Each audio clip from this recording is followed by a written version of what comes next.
The coffee burned her tongue, but Jenna Lawson didn't flinch as she set down her resignation letter on the polished mahogany desk, meeting the steel-gray eyes of Griffin Thorne, CEO of Thorne Hospitality Group, with steady resolve that surprised even herself. "You're quitting." His voice was flat, emotionless, but something flickered across his face that she couldn't quite place. "Yes, Mr. Thorne, 2 weeks' notice as required." She kept her voice professional, though her heart hammered against her ribs. 3 years, as his executive assistant, had taught her to read his moods, to anticipate his needs before he voiced them, to organize his chaotic schedule with military precision. But it had also taught her something far more dangerous. She'd fallen halfway in love with a man who saw her as nothing more than exceptionally efficient furniture. Griffin leaned back in his leather chair, the skyline of Chicago stretching behind him through floor-to-ceiling windows. At 32, he'd built his family's modest hotel business into a luxury empire spanning 15 countries. He was brilliant, demanding, and completely married to his work. "May I ask why?" "I'm moving to Seattle. Family reasons." The lie tasted bitter, but the truth was impossible. She couldn't stay another year watching him date supermodels and socialites, couldn't keep pretending her chest didn't tighten when he smiled at someone else, couldn't keep going home to her empty apartment with her heart in pieces. "I see." He picked up the letter, scanned it, then set it down with deliberate care. "I'll have HR process this. Thank you for your service, Miss Lawson." Dismissed, just like that. 3 years reduced to corporate pleasantries. Jenna walked out of his office with her spine straight and her eyes dry, refusing to let him see how much it hurt that he hadn't even tried to change her mind. That evening, she met her best friend Claire at their favorite wine bar in Lincoln Park. The place was packed with the after-work crowd, lawyers and bankers loosening ties and unwinding with overpriced Pinot Noir. "You actually did it." Claire's eyes widened over her glass. "You quit." "I had to. I can't keep torturing myself." Jenna took a long drink, welcoming the warmth that spread through her chest. "He looked at me like I was just another employee giving notice, which I guess is exactly what I am. You're not moving to Seattle, though."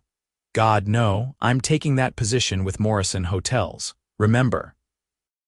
"They offered me director of operations last month. I turned it down because I thought I was being loyal to Griffin." She laughed, but it came out sharp. "Turns out loyalty is a one-way street." Claire reached across the table, squeezing her hand. "You deserve someone who sees you, Jen." "Really sees you?" "I'm not looking for forever," Jenna said, surprised by the conviction in her own voice. "I'm not looking for anyone right now. I just need to focus on me, on my career. Maybe forever isn't even real. Maybe it's just something we tell ourselves to make sense of temporary feelings." What Jenna didn't know, couldn't have known, was that Griffin Thorne sat alone in his office long after everyone else had gone home, staring at her resignation letter like it was written in a language he was desperately trying to decode. He'd read it 17 times, each word a small knife between his ribs. He'd noticed everything about Jenna Lawson from the day she'd interviewed for the position. The way she tucked her dark hair behind her ear when she was thinking. The precise way she organized his chaos.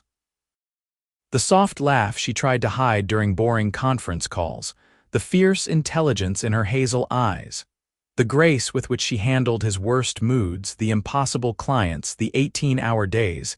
He'd told himself it was inappropriate. She worked for him. He was her boss. There were rules, boundaries, ethics to consider. So he dated other women, tried to convince himself that what he felt for Jenna was mere appreciation for exceptional competence. But every date ended the same way, with him comparing them to his assistant and finding them lacking. None of them challenged him like she did. None of them understood him without words. None of them made him want to be better, do better, build something worth building, and now she was leaving. Seattle. Family reasons. The words felt wrong, but he couldn't put his finger on why. Griffin pulled out his phone, scrolled to his brother's number, then hesitated. Marcus would tell him he was an idiot for waiting 3 years. Marcus would be right. The call connected on the second ring. "Let me guess." Marcus's voice came through with barely suppressed amusement. Jenna finally quit. How did you know? Because I have eyes, Griffin. That woman has been in love with you since year one, and you've been in love with her just as long. I figured one of you would eventually crack under the pressure of all that unresolved tension. Griffin stood, pacing to the windows. The city glittered below, thousands of lights representing thousands of lives, and suddenly his penthouse office felt suffocatingly empty. She's my employee. She was your employee, past tense. The ethical dilemma just resolved itself. She said she's moving to Seattle. Is she, though? Marcus's tone shifted, became more serious. Or is she running from something, someone? The question lodged in Griffin's chest like a splinter. He ended the call with a promise to think about it, but thinking was all he'd been doing. Thinking instead of acting, analyzing instead of feeling, building walls instead of bridges. He grabbed his coat and left the office, his mind already racing through possibilities. Jenna's apartment was a modest one-bedroom in Lakeview, filled with plants and books, and the kind of comfortable clutter that spoke of a life actually lived rather than staged for Instagram. She was 3 glasses of wine deep, sitting cross-legged on her couch in pajama shorts and an old college sweatshirt when her doorbell rang. She wasn't expecting anyone. Claire had gone home an hour ago. Her pizza delivery wasn't due for another 20 minutes. She checked the peephole and nearly choked. Griffin Thorne stood in her hallway, still in his tailored suit, looking decidedly out of place against her worn carpet and flickering fluorescent lights. She opened the door a crack. Mr. Thorne, is everything okay? Did I forget something at the office? You're not moving to Seattle. Not a question. A statement. Heat flooded her face. I don't think that's any of your business. Morrison Hotels offered you a position, director of operations. You turned it down 3 weeks ago, then accepted it yesterday after you gave me your notice.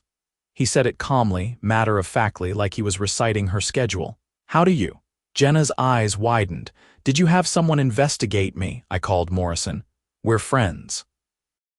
He was congratulating me on your promotion, assumed I'd given you my blessing. Griffin's jaw tightened. Why did you lie? Because the truth was none of your business. She started to close the door, but he caught it with his palm, the truth being that I couldn't work for you anymore. The wine had loosened her tongue, or maybe she was just tired of carrying the weight of unspoken words. That every day was torture. That watching you date other women while I scheduled your reservations and bought your flowers and listened to your phone calls was slowly killing me.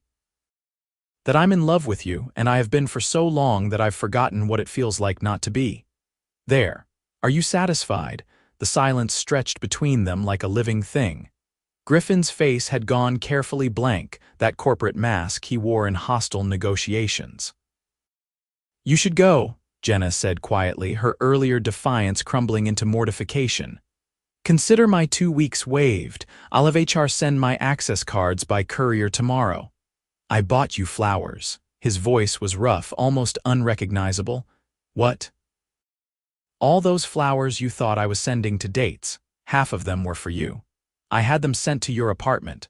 Orchids on your birthday, roses when you closed the Tokyo deal, peonies after you worked 70 hours straight during the Munich crisis. He stepped closer, and she could smell his cologne, that cedar and bergamot combination that had haunted her dreams for 3 years. I told myself I was just being a good employer, showing appreciation, but I always knew.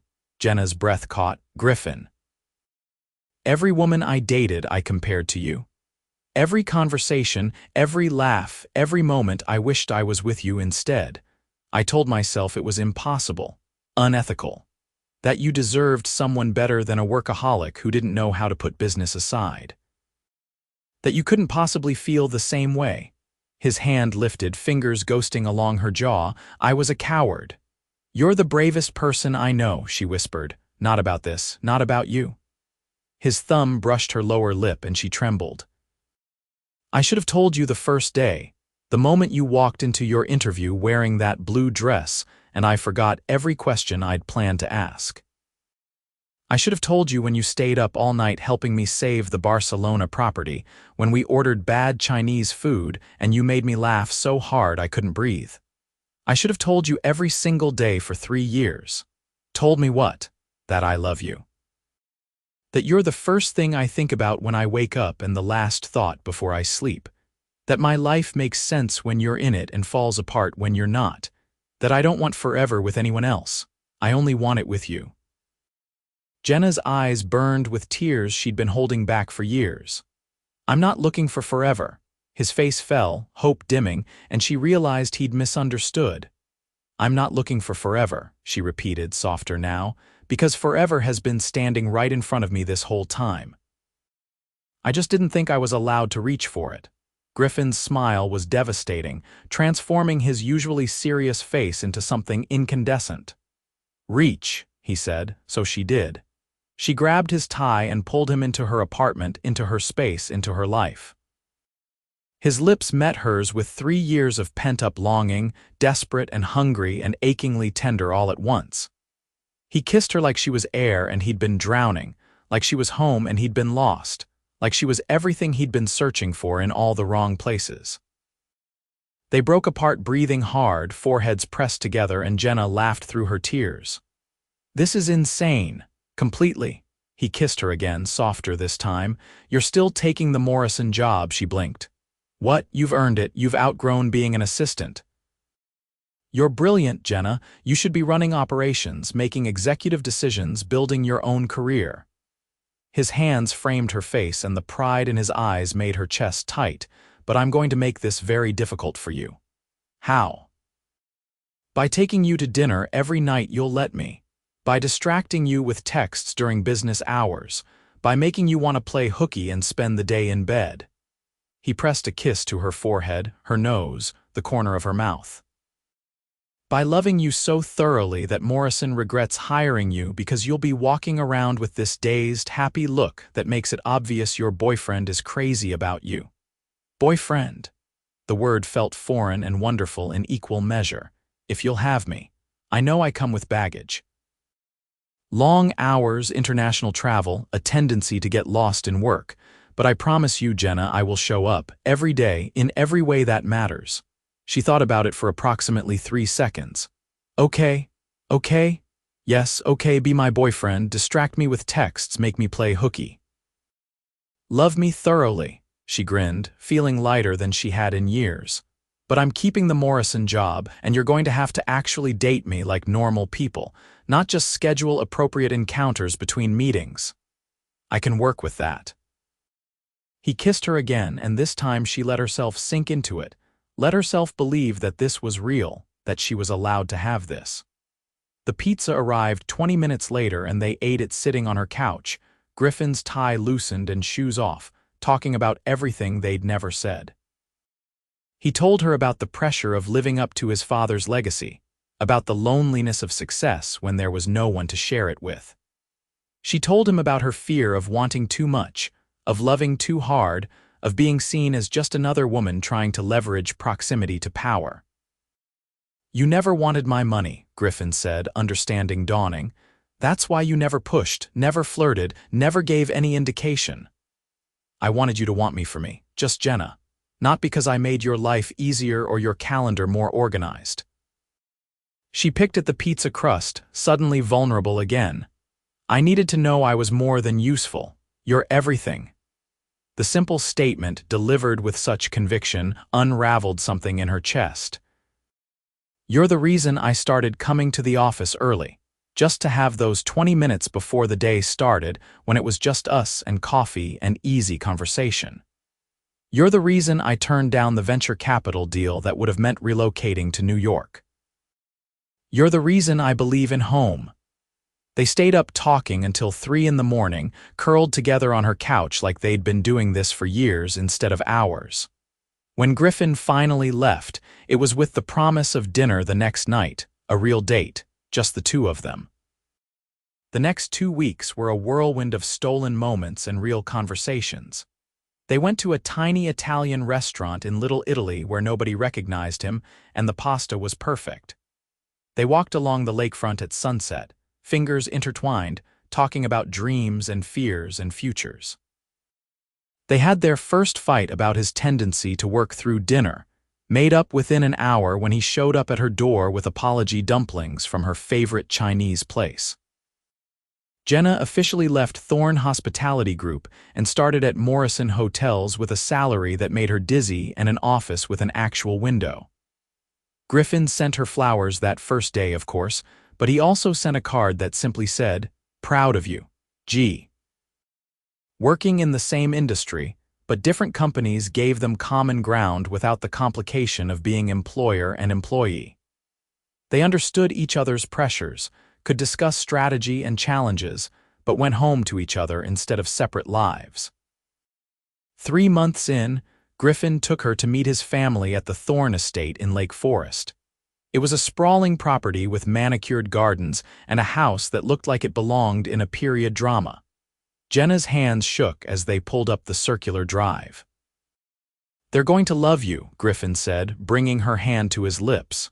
"How do you know?" "Because Marcus already does. He says you're the best thing that ever happened to me. And my mother has been asking when I'd finally stop being an idiot and ask out my assistant since approximately month 2 of your employment." His mother, Griffin Thorne, was elegant and warm, pulling Jenna into a hug before they'd even made it fully through the door. His father, Gregory, was gruffer but kind, with the same steel-gray eyes as his son. And Marcus, the younger brother who ran the European divisions, grinned at Jenna like they were old friends. "Finally," Marcus said, shaking her hand. "I was beginning to think I'd have to lock you two in a conference room until you figured it out." Dinner was surprisingly easy. Catherine asked about her new job with genuine interest. Gregory told stories about Griffin as a child, much to his son's chagrin. Marcus kept the wine flowing and the jokes coming. And through it all, Griffin's hand stayed on Jenna's knee under the table, a constant reassurance that she belonged here with him in this life they were building. That night, as they drove back to the city, Jenna stared out at the lights and felt something settle in her chest. Peace, maybe, or possibility. "What are you thinking?" Griffin asked. "That I was wrong. About forever. I thought it was something you looked for, something you chased. But maybe it finds you instead. Maybe it's been there all along, waiting for you to be brave enough to reach for it." He pulled the car over onto the shoulder, earning annoyed honks from passing vehicles, and kissed her breathless. "I love you," he said against her lips. "I know it's only been a few months, but I loved you before that, and I'll love you after. This is it for me, Jenna. You're it." "You're it for me too," she whispered back and meant it with every cell in her body. At 6 months, Jenna's lease was up, and the conversation about moving in together happened naturally, inevitably. Griffin's penthouse had more space, better views, but she worried about losing her independence, about their relationship moving too fast. "We could get a new place," he suggested one lazy Sunday morning, tangled in her sheets. "Something that's ours, not mine or yours. Fresh start, equal investment." They found a loft in West Loop with exposed brick and huge windows, a space they filled with her plants and his books, her colorful art and his minimalist furniture, creating something that was entirely them. Moving day was chaos, boxes everywhere, arguing about furniture placement, but it felt right. It felt like home. Work kept them both busy. Jenna was thriving at Morrison, implementing new operational systems that cut costs and improved guest satisfaction. She traveled to properties in San Francisco, Miami, Boston, building her reputation as someone who could turn around struggling hotels. Griffin was equally consumed with expanding Thorne hospitality into Asia, spending weeks at a time in Singapore and Hong Kong. The distance was hard, but they made it work. Video calls at odd hours, texts throughout the day, counting down until the next reunion. And when they were together, it was electric. They'd learned each other's bodies, each other's rhythms, the give and take of partnership. At 10 months, Morrison Hotels announced a merger with a European chain, and Jenna was offered the position of Chief Operating Officer. She was 29 years old, the youngest COO in the company's history, and she was terrified. What if I'm not ready? She asked Griffin over dinner at their favorite sushi place. "You've been ready since the day I met you. You just needed someone to believe it." He reached across the table, his hand warm over hers. "Take the job, Jenna. You've earned it, and I'll be here cheering you on." She took the job. The announcement made industry news, her name suddenly appearing in hospitality magazines and conference keynote lists. It was overwhelming and exhilarating and exhausting all at once. Griffin watched her flourish with the kind of pride that made her fall even more in love with him. He never diminished her success, never made it about him. He showed up to her awards dinners, read her industry articles, asked intelligent questions about her strategies. He was secure enough in himself to celebrate her without feeling threatened. A year and a half after their first kiss, Griffin took her back to the restaurant where they'd had their first real date. She thought it was just a nice gesture, nostalgia and romance, until the waiter brought dessert with a ring perched on top of the tiramisu. "Oh my God," Jenna breathed. Griffin slid out of his chair, taking a knee beside the table in the crowded restaurant while other diners started to notice. Phones coming out, whispers spreading. "Jenna Lawson, you came into my life as an employee and became my best friend, my partner, my home. You challenged me to be better, loved me when I didn't deserve it, and built a life with me that's more than I ever dreamed possible. I don't want to spend another day without the promise of forever. Will you marry me?" Her vision blurred with tears, but her voice was steady and sure. "Yes. Absolutely yes." The restaurant erupted in applause as he slid the ring onto her finger, a stunning emerald-cut diamond that caught the light and sent rainbows dancing across the walls. He kissed her there in front of everyone, and Jenna didn't care that people were filming, that this would probably end up on social media, that their private moment was now public. All that mattered was the man holding her, the promise they were making, the future stretching bright and beautiful before them. They got married 6 months later in a ceremony that split the difference between his family's desire for a big society wedding and her wish for something intimate. The venue was a historic garden in the Chicago Botanic Garden, late spring when everything was in bloom. Catherine helped with planning, and Jenna's mother, who flew in from Arizona, cried through the entire ceremony. Jenna wore a simple silk gown that flowed like water, her dark hair swept up with orchids woven through. Griffin wore a classic tuxedo and looked at her like she'd hung the moon. Marcus was best man, Claire the maid of honor, and they wrote their own vows. "I promise to always see you," Jenna said, her voice thick with emotion. "To celebrate your victories and hold you through defeats. To build a life that's ours, together, equal partners in everything. To love you on the easy days and the hard ones, in the extraordinary moments and the beautifully ordinary ones. To be your home as you've been mine." Griffin's vows were simple and devastating. "I promise to show up, every day in every way that matters. To love you with everything I am and everything I'm becoming. To support your dreams as fiercely as you've supported mine. To make you laugh, to hold you when you cry, to build a family and a future that honors what we mean to each other. You were always my forever, Jenna." I just had to be brave enough to claim it. There wasn't a dry eye in the garden. The reception was held in a glass pavilion overlooking the water gardens, dinner and dancing and speeches that ranged from hilarious to heartfelt. Marcus told embarrassing stories about Griffin's awkward dating years. Claire revealed that she'd been taking bets with coworkers about when they'd finally get together. Gregory gave a toast about finding someone who makes you want to be better, looking at Catherine with such love that Jenna understood where Griffin had learned it. They honeymooned in Italy, 2 weeks of sleeping in, wandering ancient streets, eating absurd amounts of pasta, and making love in hotel rooms overlooking the Mediterranean. No work emails, no schedules, just the two of them falling even more deeply into the life they were creating. When they returned to Chicago, they settled into married life with surprising ease. Sunday mornings became their sacred time, slow coffee and newspapers, and sometimes not leaving bed until noon. They hosted dinner parties, traveled for work and pleasure, argued about whose turn it was to do dishes, and always made up before bed. 2 years into their marriage, Jenna found out she was pregnant. She'd suspected for a week, her body feeling different in ways she couldn't quite name, but seeing the positive test still sent her into a tailspin of joy and terror. She told Griffin that night over dinner, sliding the test across the table with her heart in her throat. He stared at it for a long moment, and she watched emotions flicker across his face too quickly to name. "We're having a baby," he finally said, his voice cracking. "We're having a baby," she confirmed.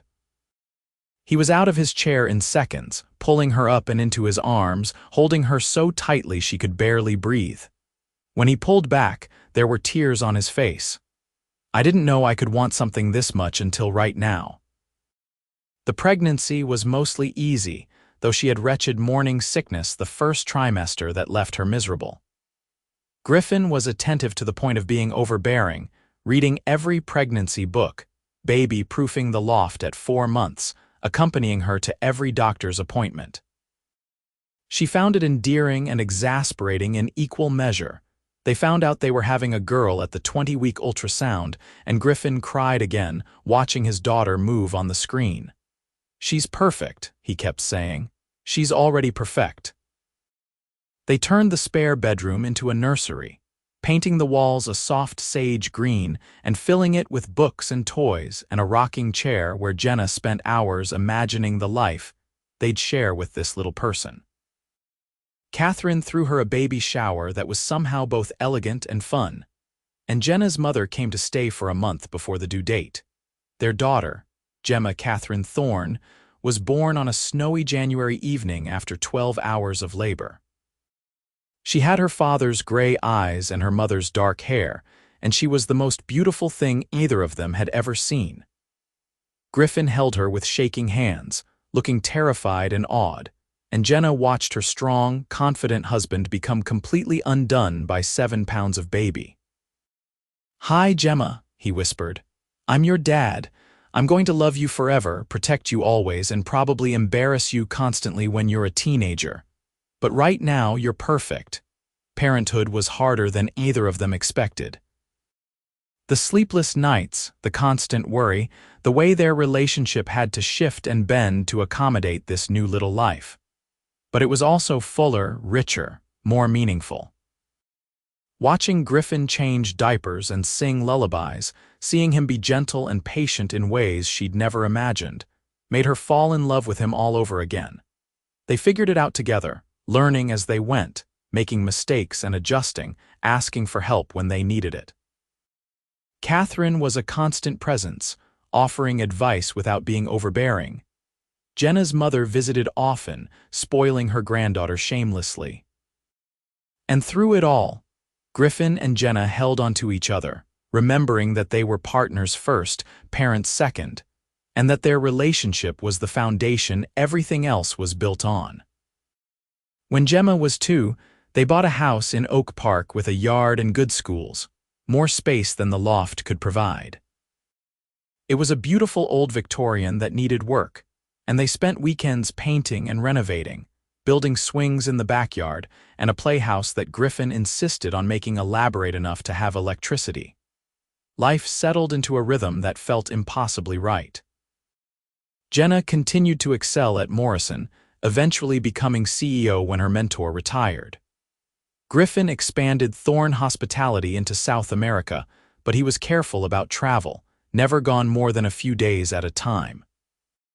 They had date nights every Friday, family dinners every Sunday, and bedtime stories every single night. When Gemma was 4, they had a son, Gabriel James Thorne, who came into the world screaming and didn't stop for 3 months. He was colicky and difficult and absolutely perfect. Gemma was a devoted big sister, always wanting to help, singing to him when he cried. Their house filled with noise and laughter and the beautiful chaos of family life. Birthday parties and holidays, school plays and soccer games, bedtime battles and early morning cartoons. It was messy and exhausting, and everything Jenna had never known she wanted. On their 10th wedding anniversary, they went back to that Italian restaurant in Little Italy, leaving the kids with Catherine for the weekend. They ordered the same dishes they'd had on their first date, drank too much wine, and held hands across the table like they were still new at this. "You remember what you said to me?" Griffin asked. "That night at the wine bar with Claire before I showed up at your apartment." Jenna thought back, the memory hazy but there. "I said I wasn't looking for forever. You were wrong." He said it with a smile, no judgment, just observation. "Forever was already there, you just couldn't see it yet." "No," she corrected gently, "forever was looking for me." "You were looking for me, I was just too scared to believe it could be that simple." "Nothing about us was simple," he laughed, squeezing her hand. "We worked together for 3 years without saying anything. We were both stubborn and scared and convinced it was impossible, but we figured it out." She looked at their intertwined fingers, his wedding band matching hers, 10 years of partnership represented in scratched gold. "We built this incredible life. 2 kids, 2 careers, a home that's full of love. We did that." "We did," he agreed, "and I'd do it all again." Every frustrating, beautiful moment. Every late night, every fight, every reconciliation. All of it, as long as it led here. They went home that night to their house in Oak Park, to their sleeping children and their messy kitchen and their life that was perfectly, wonderfully ordinary. Jenna stood in the doorway of Gemma's room, watching her daughter sleep with Gabriel's favorite stuffed dog clutched in her arms. Griffin came up behind her, wrapping his arms around her waist, resting his chin on her shoulder. "Thank you," he whispered. "For what?" "For being brave enough to quit, for forcing my hand, for loving me when I didn't have the courage to love you back yet." He pressed a kiss to her temple. "For this life, for everything." Jenna turned in his arms, meeting his eyes in the dim hallway light. "You did the hard part. You showed up at my apartment, you took the risk. You chose me when I thought I was unchoosable." "You were always the only choice," he said simply. "From that first interview, from the first time you made me laugh, from the moment I realized my life only made sense when you were in it. You were always my forever, Jenna. I just had to be worthy of yours." She kissed him then, soft and sweet and full of 10 years of love and partnership and promise. "You were always worthy," she said against his lips. "You just had to believe it." They went to bed that night tangled together like always, talking in whispers about their kids' latest antics, about work challenges and vacation plans and all the small details that made up their shared life. And as Jenna drifted off to sleep, Griffin's heartbeat steady beneath her ear, she thought about that night at the wine bar so many years ago. She'd told Claire she wasn't looking for forever, that maybe it wasn't even real. But she'd been wrong. Forever had been real. It had been patient. It had been waiting in her boss's office, in late-night conversations and shared Chinese food, in flowers sent without signatures and feelings held too carefully for too long. Forever had been looking for her all along. It had just taken time for both of them to be brave enough to reach for it. And now, surrounded by the life they'd built together, the family they'd created, the love that had grown deeper and stronger with every passing year, Jenna understood that forever wasn't something you found or chased or even chose. It was something you built, day by day, moment by moment, with someone who saw all of you and loved you anyway. She'd found her forever in Griffin Thorne. Or maybe, more accurately, forever had found her and she'd been wise enough not to let it go.